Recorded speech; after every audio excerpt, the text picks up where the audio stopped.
Hi friends, welcome to my channel. ఈరోజు video చాలా ఇంట్రెస్టింగ్గా ఉందండి. వీడియోని ఎక్కడ స్కిప్ చేయకుండా ఎండ్ వరకే చూసేయండి. ఇక కౌశికి ప్రెగ్నెంట్ అని డాక్టర్ చెప్పగానే దాత్రి, కేదార్, సురేష్, సుధాకర్ సంతోషపడుతూ ఉండగా వైజయంతి, నిషి, కాచి, బూచి, కమలాకర్, యువరాజ్ మాత్రం షాక్ అవుతూ ఉంటారు. ఇక డాక్టర్ వెళ్ళిపోగానే thank you Kaushiki, thank you, నా మనసులోని అనుమానాలన్నీ నువ్వు తొలగిపోయేలా చేసావు. నువ్వు ఇచ్చిన ఈ గిఫ్ట్కి చాలా థ్యాంక్స్ కౌశికి అని సురేష్ ఆనందంగా కౌశికికి చెప్తుండగా కంగ్రాట్స్ వదిన అని దాత్రి కంగ్రాట్స్ బావగారు అంటూ కేదార్ వాళ్ళని విష్ చేస్తూ ఉంటాడు. ఒక్క మాటతో మీ మనసులో ఉన్న అపార్థాలన్నీ తొలగిపోయి మీ జీవితాలు ఎటువైపు ప్రయాణమవుతాయో అని సందిగ్ధంలో ఉన్న మమ్మల్ని గట్టున పడేశారు. ఇక మీరు జీవితాంతం కలిసే ఉంటారు అని దాత్రి హ్యాపీగా వాళ్ళతో చెప్తూ కీర్తి పాప దగ్గరికి వచ్చి తొందరలో నీకు బుల్లి తమ్ముడు కానీ పుల్లి చెల్లి కానీ రాబోతుంది. ఇక అమ్మా నాన్న లైఫ్ లాంగ్ కలిసే ఉంటారు అని పాపకి చెప్పగానే కీర్తి పాప చాలా హ్యాపీగా ఫీల్ అవుతూ వెళ్ళి వాళ్ళిద్దరిని వాటేసుకుంటుంది. ఇక సుధాకర్ కూడా వచ్చి కౌశికి కంగ్రాట్స్ చెప్పి ఇక నా బిడ్డ కంటి వెంట నీరు తెప్పించకు సురేష్ అని సురేష్కి చెప్తుండగా నా ప్రాణంలా చూసుకుంటాను మామయ్య అని సుధాకర్కి భరోసా ఇస్తూ ఉంటాడు సురేష్. ఇక అక్కడే దూరంగా ఉన్న యువరాజ్ని, కమలాకర్ని వచ్చి విష్ చేయండి అని అనగానే ఇక అందరూ వెళ్ళి విష్ చేస్తారు. ఇక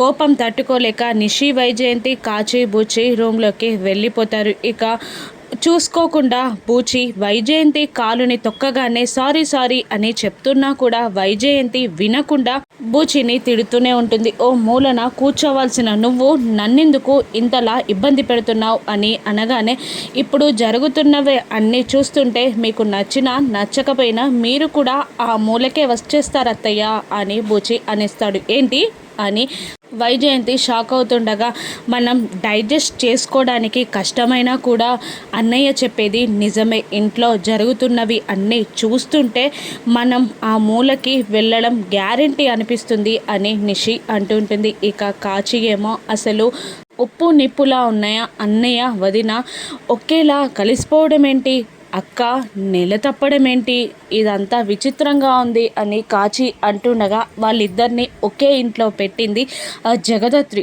దాన్ని అసలు ఏం చేయాలో నాకు అర్థం కావట్లేదు అని నిషి అంటూ ఉంటుంది. అదంతా కాదు, కౌశికి గనక కొడుకు పెడితే మనకి ఆస్తి రాదు, అది ఆలోచించండి అని బూచి అంటుండగా అవును నిజమే, మనకు చిల్లి గవ్వ కూడా రాదు అని వైజయంతి అంటూ ఉంటుంది. ఏదో ఒక ప్లాన్ అవసరం లేదు, ఉన్నది ఒకే ఒక ప్లాన్ అని నిషి అంటుండగా ఏంటదమ్మి అని వైజయంతి ఆశ్చర్యంగా అడగడంతో ఈ లోకానికి పరిచయం కాకముందే ఆ బిడ్డని పైలోకానికి పంపించేయాలి అనగానే వైజయంతి, కాచి, బూచి ముగ్గురు షాక్ అవుతూ ఉంటారు. ఇక ఏంటి చంపేయడం ఏంటి అని బూచి అడుగుతుండగా సెప్టిక్ అయిందని తెలిసి మన చెయ్యిని మనమే నరుక్కోకుండా ఉంటామా, అలా చేస్తే మన ప్రాణాలే దక్కవు, ఇది కూడా అంతే, ఇక మనం అదే పని మీద ఉందా మమ్మీ, వెళ్దాం పదా అని అంటూ వైజయంతి నిషి వెళ్ళిపోగానే వీళ్ళేంటి ఇలా తయారయ్యారు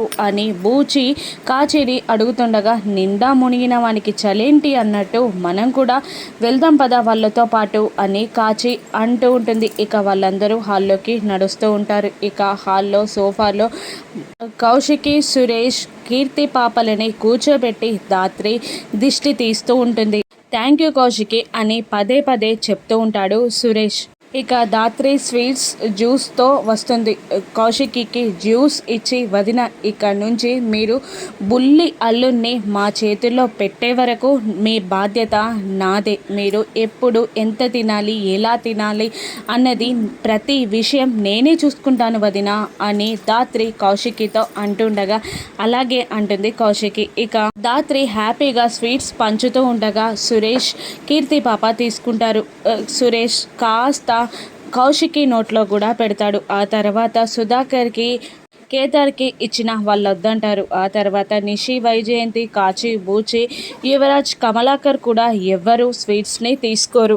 ఇక సురేష్ ఇలా అంటూ ఉంటాడు, మాకు స్వీట్స్ పంచడమేనా, స్వీట్ లాంటి వార్త కూడా మీరు చెప్పాలి అని అంటుండగా కేదార్ మధ్యలో మాట్లాడుతూ, అదే ప్రయత్నం చేస్తున్నాను బావా, నేను కూడా ఖచ్చితంగా మా అల్లునికి బుజ్జి మేడకోడల్ని తీసుకొచ్చి మీ చేతుల్లో పెట్టేస్తాం అని కేదార్ అంటూ ఉండగా ఇక ధాత్రి సిగ్గులేదు ఇలా మాట్లాడడానికి అని అంటుండగా, తప్పేం మాట్లాడాను నేను, మేనకోడలు గుచ్చే కదా మాట్లాడింది, పెళ్ళైనాక పిల్లలు అని ఏదో అనబోతుండగా ఇక ధాత్రి మెల్లిగా కేదార్ని గిల్లుతూ ఉంటుంది. ఇక సురేష్, సుధాకర్ ఇద్దరు కేదార్ మాటలో తప్పేముంది ధాత్రి, తప్పేమీ లేదు, మాకు మీరు మంచి ఆడపిల్లని కనివ్వాల్సిందే అని అనేస్తారు. ఇక ధాత్రి నవ్వుతూ ఉంటుంది. ఇక వైజయంతి మాత్రం ఆలు లేదు చూలు లేదు, అల్లుడు పేరు సోమలింగం అన్నప్పుడు బిడ్డ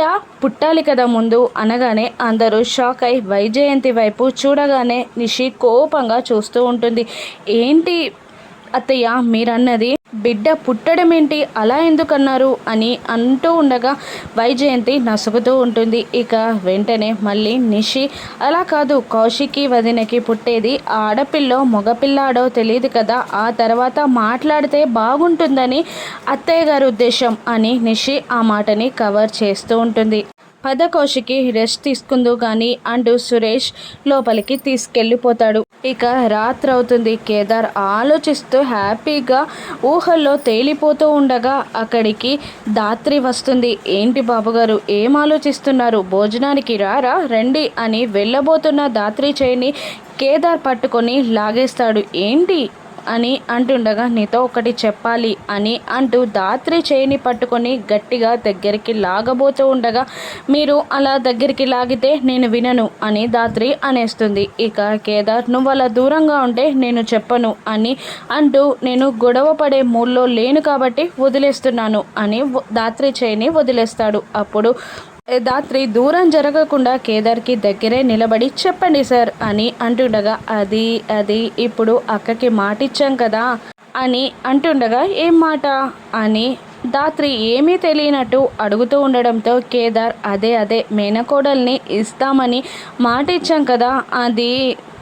నెరవేర్చుకుంటే ఎలా అని అంటూ ధాత్రి దగ్గరికి రాబోతూ ధాత్రికి ముద్దు పెట్టబోతూ ఉండగా ఇక కేదార్ నోటిని తన చేయితో ఆపేస్తుంది ధాత్రి. ఇక మళ్ళీ ధాత్రి చేయికి ముద్దు పెట్టి మళ్ళీ ధాత్రి దగ్గరికి పోబోతూ ఉండగా ధాత్రి తప్పించుకుంటుంది. దాంతో కేదార్కి అక్కడున్న రాడ్ తలకి తగులుతుంది. ఇక ధాత్రి నవ్వుతూ ఉంటుంది. ఏంటి మేడం, నాకు దెబ్బ తగిలితే మీరు నవ్వుకుంటున్నారు కదా, మీరు దీనికి సమాధానం చెప్పి తీరాలి, తర్వాత డిస్కషన్ ఉంటుంది అని అంటుండగా, సరే సారీ ఇంకోసారి నవ్వను అంటూనే ధాత్రి నవ్వుతూ ఉంటుంది. ఇక నిషి, వైజయంతి అబార్షన్ ఎలా చేయాలా అన్న ఆలోచనలోనే ఉండిపోతారు. తెల్లవారిపోతుంది. హాల్లో ధాత్రి కేదార్లు ఏదో వర్క్ చేసుకుంటూ ఉండగా ఇద్దరు వ్యక్తులు ఒక బ్యాగ్ మరొక చేతిలో తీపి పలహారాలతో లోపలికి వస్తుండగా ఎవరో వస్తున్నట్టున్నారు అని ధాత్రి కేదార్లు అంటూ గుమ్మం దగ్గరికి వెళ్ళి, ఎవరండి మీరు, ఎవరి కోసం వచ్చారు అనగానే ఆవిడ కౌశికి కోసం వచ్చాము అని చెప్పేస్తుంది. దూరం నుండి ఇదంతా వైజయంతి, కమలాకర్, యువరాజ్ గమనిస్తూనే ఉంటారు. వచ్చిన వాళ్ళు ఎవరో కాదు, కౌశికి వాళ్ళ అత్తయ్య గారు, సురేష్ వాళ్ళ అమ్మగారు వైజయంతి, వియ్యపురాళ్ళు ఆదిలక్ష్మి. ఇక ఆదిలక్ష్మి ధాత్రితో ఇలా చెప్తూ ఉంటుంది, నేను సురేష్ వాళ్ళ అమ్మని, తను వాళ్ళ చెల్లి అని అనగానే, అవునా, సారీ పిన్ని గారు, మాకు తెలియక ఆపేశాం, లోపలికి రండి అంటుంటే కేదార్, నీ గురించి సురేష్ బావ గారు ఎప్పుడు చెప్తుంటేనా ఉంటారు అనగానే వాళ్ళు ఇద్దరు సంతోషంగా లోపలికి వస్తూ ఉంటారు. ఇక వైజయంతి, కమలాకర్, యువరాజ్ ఇలా మాట్లాడుకుంటూ ఉంటారు. అమ్మో, తెగిపోయిన బంధాలు దగ్గర చేసుకోవడానికి వస్తున్నట్టున్నారు వీళ్ళు. ఇంట్లోకి వస్తే కౌశికి మనల్ని పట్టించుకోదు, ఇంట్లో నుండి వెళ్ళకొడుతుంది అని అంటుండగా జరిగిన సంఘటనలన్నీ వైజయంతి కళ్ళ ముందు ఒక్కసారి కదలాడతాయి. ఇక ఆదిలక్ష్మిని వెటకారంగా, ఏంటి ఇన్ని రోజులకు ఇలా దారి మళ్ళింది అని అంటూ ఉండగా, సుధాకర్ ఏ ఆపు అలా మాట్లాడతావేంటి, బాగున్నారా అక్కగారు అని ఆదిలక్ష్మిని పలకరిస్తూ ఉండగా బాగున్నాం అని అంటూ ఆప్యాయంగా మాట్లాడుతుంటుంది. అప్పుడే కౌశికి వచ్చి వాళ్ళని చూస్తూ కోపంగా ఎందుకు వచ్చారు మీరు, ఏం పని ఇక్కడ మీకు అని అంటుండగా ఇక కౌశికి ఆడపడుచు ఇలా అంటుంటుంది. 2 రోజుల్లో అమ్మా నాన్నల షష్ఠి పూర్తి ఉంది, మిమ్మల్ని పిలుద్దామని వచ్చాం వదినా అని అనగానే ఆదిలక్ష్మి ఇలా అంటూ ఉంటుంది. నువ్వు నెల తప్పావని తెలిసి చాలా సంబరంగా వచ్చామమ్మా అని ఆదిలక్ష్మి అంత ఆప్యాయంగా మాట్లాడుతుండగా కౌశికి మాత్రం ఏంటి ఇంకా చేసిన అవమానాలు తెంచుకున్న బంధాలు సరిపోవని మళ్ళీ ఇక్కడికి వచ్చారా మాట్లాడడానికి, అయినా మీకు ఈ ఇంట్లో కావలసిన వాళ్ళు ఎవరూ లేరు, మీరు పిలవలసిన వాళ్ళు కూడా ఎవరూ లేరు, మర్యాదగా ఇక్కడ నుండి వెళ్ళిపోండి అని ఆదిలక్ష్మి అంటూ ఉండగా ఇక సురేష్ బాధపడుతూ ఉంటాడు. మళ్ళీ ఇలా అంటుంటుంది కౌశికి, చేసిన అవమానాలు చాలావా, తెంపుకున్న బంధాలు చాలావన్నట్టు మళ్ళీ ఇక్కడికి వచ్చారా అని అంటుండగా ఒక్కసారి నా కళ్ళలోకి చూసి చెప్పమ్మా, నువ్వంటే నాకు ప్రేమ లేదా అని ఆదిలక్ష్మి కౌశికిని అడుగుతుండగా కౌశికి కళ్ళ ముందు కూడా అన్నీ ఒక్కసారి కదలాడుతూ ఉంటాయి.